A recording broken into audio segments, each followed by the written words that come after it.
देखिए, पराली की समस्या जो है वो हम तो पिछले इसमें 3 महीने पहले से एक तरह से कार्रवाई शुरू कर देते हैं। किसानों को जागरूक करना, उन तक मशीनरी पहुंचाना, सब्सिडी उपलब्ध करवाना इन सीटू और एक्स सीटू मशीन्स के लिए, जैसे कि पराली ना जले।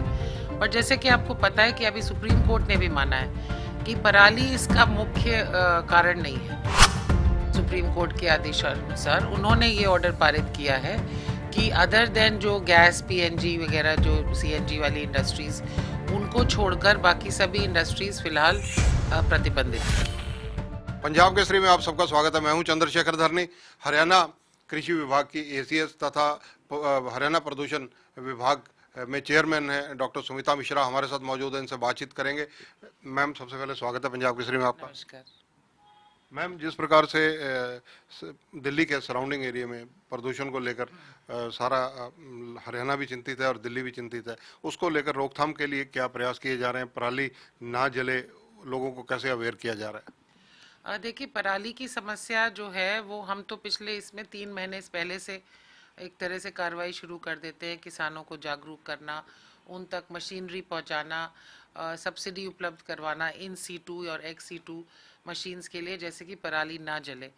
पर जैसे कि आपको पता है कि अभी सुप्रीम कोर्ट ने भी माना है कि पराली इसका मुख्य कारण नहीं है।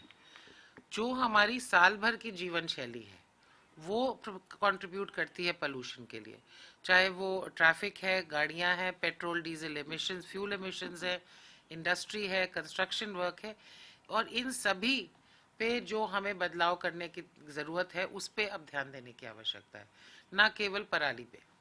मैम, एनसीआर में सभी स्कूल बंद करने की चर्चा आ रही है, कितनी अथेंटिक है? देखिए, जो ऑर्डर निकाला गया है पर्यावरण विभाग ने और सुप्रीम कोर्ट ने भी यही चाहा है कि जो 4 जिले हैं दिल्ली से समीप लगते हरियाणा के, फरीदाबाद, गुड़गांव, सोनीपत, झज्जर, इनमें तो स्कूल कॉलेज फिलहाल बंद किए हैं, जैसे कि बच्चों पर भी इसका दुष्प्रभाव ना पड़े पोल्यूशन का, और जो व्हीकल्स हैं वो भी सड़कों पे कम हों, खास जैसे स्कूल बसेस वगैरह हैं। सो ये बंद है। पोल्यूटिंग इंडस्ट्रीज को भी रोका गया है, और बाकी लोगों को ये आग्रह है कि वो जहाँ तक संभव हो वर्क फ्रॉम होम करें, कम से कम अपनी गाड़ियों का प्रयोग करें। अगर जाना भी है मान लीजिए ऑफिस, तो कार पूलिंग करें, और जो दूसरे मीन्स ऑफ ट्रांसपोर्ट हैं जैसे साइकिल है, आजकल साइकिलिंग बहुत पॉपुलर भी है, तो उनका प्रयोग करें। सो ये मेजर्स ये संडे तक हैं लागू, 21 तारीख तक, और उसके बाद इस पे फिर समीक्षा की जाएगी। मैम, एनसीआर में हरियाणा के अंदर जितने जिले आते हैं उनमें ये चर्चा है कि जो गैस से जुड़ी हुई इंडस्ट्री हैं उनको छोड़कर बाकी सब इंडस्ट्री पर किसी तरह से चेक लगाया गया, प्रतिबंध लगाया गया। जी, जो सेंट्रल एयर क्वालिटी कमीशन है, जो गठित है सुप्रीम कोर्ट के आदेशानुसार, उन्होंने ये ऑर्डर पारित किया है कि अदर देन जो गैस पीएनजी वगैरह जो सीएनजी वाली इंडस्ट्रीज, उनको छोड़कर बाकी सभी इंडस्ट्रीज फिलहाल प्रतिबंधित है। मैम, दिल्ली के सराउंडिंग एरिया में 300 किलोमीटर में थर्मल प्लांट जितने भी लगे हैं उन पर भी रोक लगाई गई है। हरियाणा के कितने थर्मल प्लांटों पर रोक लगी है और कितने चल रहे हैं?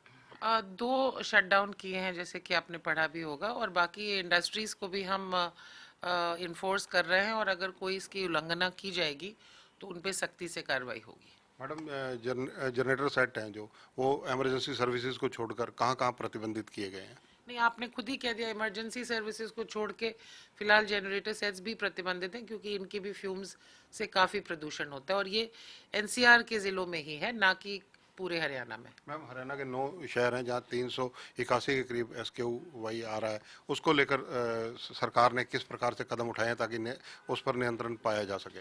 जैसा कि मैंने बताया कि ये ऑलरेडी बहुत व्यापक ऑर्डर्स जारी करे जा चुके हैं सरकार द्वारा, जिनमें ये सारी चीज़ें जो हमने अभी डिस्कस करी कवर की गई हैं। और ये भी देखिए, थोड़ा सा ये प्राकृतिक एक संकट भी है, क्योंकि इस समय पर जो हवाएं हैं वो रुक जाती हैं, उनका डायरेक्शन चेंज। तो जो आईएमडी मेट्रोलॉजी डिपार्टमेंट की भी ये उम्मीद है कि शायद 21 तारीख से इसमें कुछ राहत मिलेगी, और ये जो सारे कदम उठाए हैं हमने, इंक्लूडिंग जैसे पराली, इस साल हमने किसानों को मशीनरी भी ज़्यादा उपलब्ध कराई है। इसमें खर्चा भी काफ़ी पिछले वर्षों के कंपैरिजन में किया है। लगभग 176 करोड़ रुपए की हमने किसानों को अनुदान पे जो मशीनरी है वो उपलब्ध कराई है। तो कुल मिला के मैं समझती हूँ इन सब चीज़ों का असर होगा, बट अगेन थोड़ी प्राकृतिक संकट भी है, तो हम ये भी उम्मीद कर रहे हैं कि अगले 2-4 दिन में अगर वो चेंज होगा तो उससे भी रिलीफ मिलेगी। ऑड इवन का जो अभी आपने भी जिक्र किया, उसको लेकर लोगों को कैसे अवेयर किया जाएगा, क्योंकि लोगों की एक आदत डेवलप हो जाती है। नहीं, ऑड इवन पे कोई आदेश हमने हरियाणा सरकार ने जारी नहीं किया, और ना ही इन्फोर्स किए जा रहे हैं। पर ऐसा प्रचार क्यों हो रहा है कि ये ऑड इवन कई जिलों में, 4 जिलों में लागू कर दिया गया है? कुछ आपकी जानकारी में आया है ये मामला? नहीं, मेरे नॉलेज में ये नहीं सुनने में आया है। मैम, पराली जो लोग जलाते हैं, लोगों में कैसे, किसानों में विशेषकर देखा जाए तो कैसे अवेयर उनको किया जा सकता है ताकि इस चीज़ से निजात मिल सके? इनफैक्ट सबसे बड़ी बात है पराली से संबंधित जागरूकता ही है, क्योंकि आज के दिन हमारे पास टेक्नोलॉजी सॉल्यूशंस हैं, चाहे वो सुपर सीडर है या रोटावेटर है या बेलिंग है, सारी तरह की मशीनरी उपलब्ध है। पर वो मशीनरी का फ़ायदा किसान तभी उठाएगा जब उसको ये जागरूकता होएगी कि ये 1 मिनट में आग लगाने से ज़्यादा नुकसान है, और थोड़ी सी और एफर्ट करके उसकी उसकी मिट्टी की भी उर्वरता बढ़ेगी और उसको हो सकता है आमदन भी हो, मान लीजिए अगर बेलिंग करवाता है तो। और हरियाणा सरकार ने बेलिंग में भी सहायता देने के लिए मशीनरी के अलावा प्रति एकड़ किसान को 1000 रुपये सहायता दे रहे हैं अगर उन्होंने बेलिंग करवानी है।